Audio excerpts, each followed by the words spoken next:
الشيطان الرجيم بسم الله الرحمن الرحيم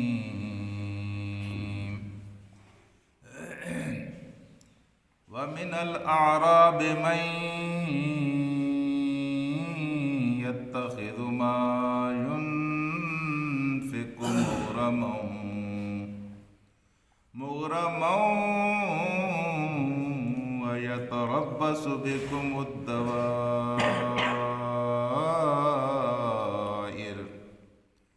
عليهم دائرة السوء والله سميع عليم صدق الله العلي العظيم. رفقائے گرامی، منافقت کی کچھ نشانیاں تو اللہ تعالیٰ کے رسول نے بڑی واضح بیان فرما دی ہیں اور تقریباً ہر مسلمان کو ان کا علم ہے کہ بات پر جھوٹ بولنا، وعدہ کرنا تو اس وعدے کو توڑ دینا، امانت میں خیانت کرنا، جھگڑا ہو جائے تو گالیاں دینا، یہ معروف نشانیاں ہیں منافقت کی. لیکن منافقت کی کچھ کیفیات بھی ہیں جن کو ہم خود محسوس کر سکتے ہیں کہ ہم منافق ہیں یا ہم منافق نہیں ہیں. اور اگر ہم منافق ہیں تو ہم کتنے منافق ہیں. کسی مفتی سے فتویٰ لینے کی ضرورت نہیں ہے، کسی عالم سے پوچھنے کی ضرورت نہیں ہے. آپ اپنے دل کے مفتی سے پوچھ لیجئے، اندر سے جواب آ جائے. ان کیفیتوں میں ایک کیفیت اس وقت ہوتی ہے جب نماز کا وقت ہوتا ہے. جب نماز کا وقت ہوتا ہے اس وقت آپ کا نماز پڑھنے کو جی چاہتا ہے. اگر جی چاہتا ہے تو کس کیفیت کے ساتھ جی چاہتا ہے؟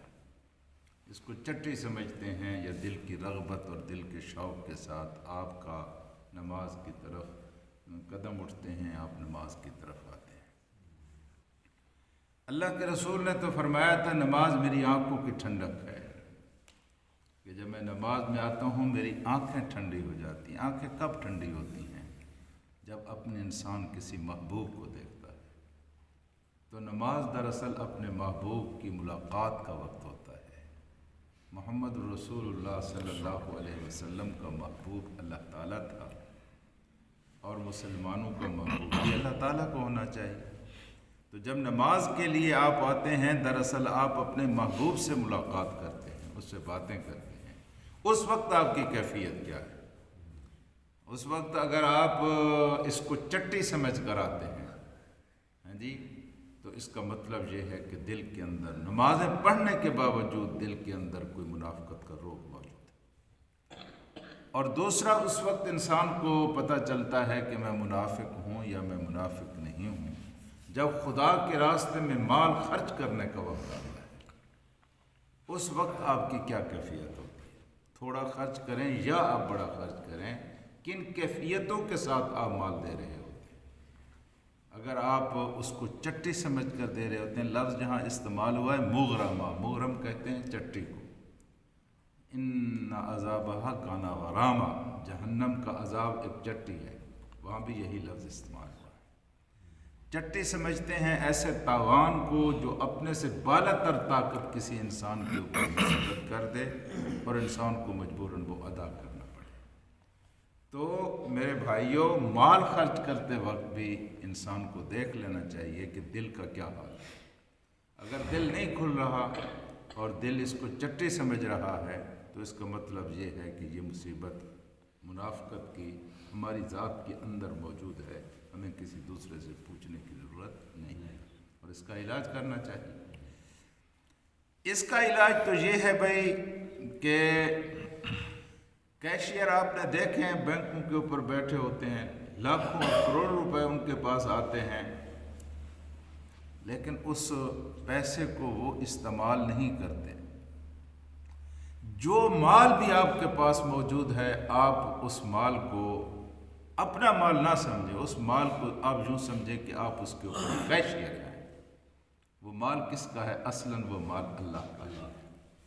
اگر یہ آپ سمجھ لیں نا پھر آسانی ہو جاتی ہے، مال خرچ کرنا آسانی ہو جاتی ہے. کہ جو کچھ آپ کے پاس موجود ہے آپ صرف اس کے کیشیئر ہیں، اتنا آپ لے سکتے ہیں، آپ کا معاوضہ بہت زیادہ ہے، اللہ تعالیٰ نے آپ کو اجازت دی ہے جتنا آپ، لیکن اصل مال اللہ کا ہے۔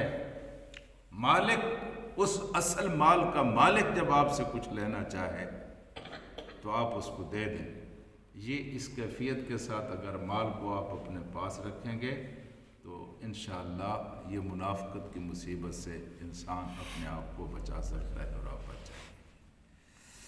اب ان کا حال سنیے، یہ سارا منافقوں کا تذکرہ سن رہے ہیں، پڑھ رہے ہیں، کر رہے ہیں کافی دنوں سے کہ وَمِنَ الْأَعْرَابِ، اور ان بدوؤں میں سے کچھ ایسے بھی ہیں، من کا لفظ آیا ہے، اس کا مطلب سارے کے سارے نہیں ہیں، کچھ ایسے بھی ہیں اعراب، بدوؤں میں سے، دیہات میں رہنے والے ان نئے نئے مسلمانوں میں سے کچھ ایسے بھی ہیں کہ یہ من الاعراب من یتخذ ما ينفق مغرما، کہ جب وہ خرچ کرتے ہیں تو اس کو وہ اپنے اوپر مغرم سمجھتے ہیں۔ مغرم کہتے ہیں چٹی کو، وہ اپنے آپ کو توان سمجھتے ہیں کہ یہ کیا ہمارے اوپر آ پڑا ہے۔ یعنی دل سے وہ مسلمان تو نہیں ہوئے تھے، دل سے انسان مسلمان ہوتا ہے تو سمجھتا ہے کہ میں جو خرچ کر رہا ہوں میرا محفوظ ہو رہا ہے، ہاں جی، جب میں مروں گا میرے کام آئے گا، اور اس وقت کام آنا ہی کام آنا ہے، مال کا کام آنا اس وقت تو کام آنا ہے۔ یہاں تو اگر آپ کسی مصیبت میں پھنسے ہوئے ہیں، کوئی آ جاتا ہے آپ کی مصیبت دور کرنے کے لیے، قبر میں کون آئے گا؟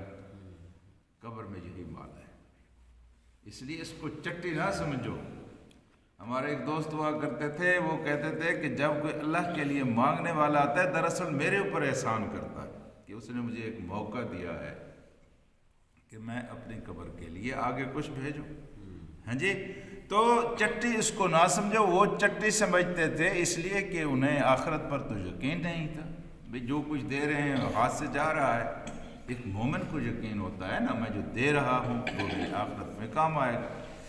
اور وَيَتَرَبَّصُ بِكُمُ الدَّوَائِرَ، اور وہ تمہارے بارے میں دوائر کا انتظار کرتے ہیں۔ دوائر دائرے کی جمع ہے، دائرہ گول ہوتا ہے۔ عرب میں ایسی مصیبت کو دائرہ کہتے تھے جس مصیبت، جس گھمر گھیر میں وہ پھنسے رہیں اور اس مصیبت سے نکلنے کا کوئی راستہ انسان کو نہ ملے۔ دائرے میں راستہ تو نہیں ہوتا نا، چاروں طرف سے گھرا ہوا ہوتا ہے۔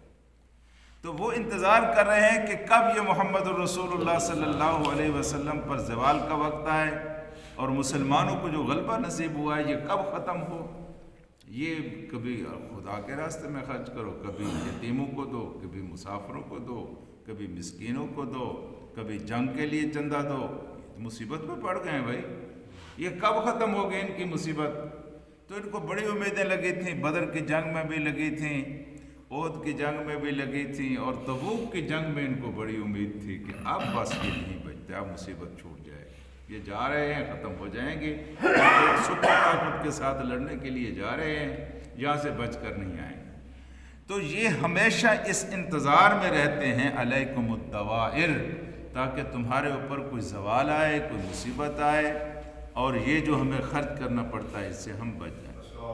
اللہ پاک نے کہا علیہم دائرۃ السوء، علیہم دائرۃ السوء، تمہارے اوپر یہ مصیبت آئے گی، ان کے جن کا انتظار کر لو ان پر نہیں آئے گی، تمہارے اوپر علیہم، ان کے اوپر دائرۃ السوء، یہ مصیبت جو آئے گی یہ ان کا مقدر بنے گی۔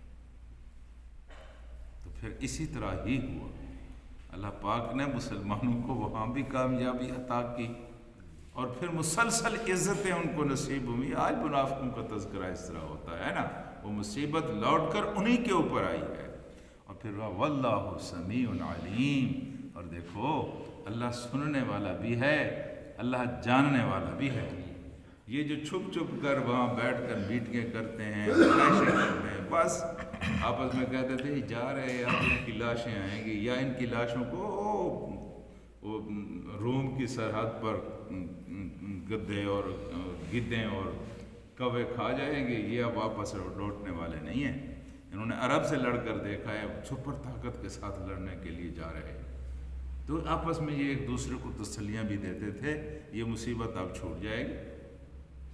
لیکن جب اسلام کا لشکر فاتح ہو کر لوٹا تو پھر ان کے سارے مر گئے اور بہت پریشان تھے کہ اب کیا. پھر انہوں نے قسمیں کھائیں اور انہوں نے عذر کھڑے، جناب یہ مجھ سے یہ مجبوری تھی، یہ ہم تو آپ کے ساتھ ہیں، یہ مجبوری نہ ہوتی تو ہم آپ کے ساتھ چلتے. سارا اسی کا تذکرہ آپ سن رہے ہیں.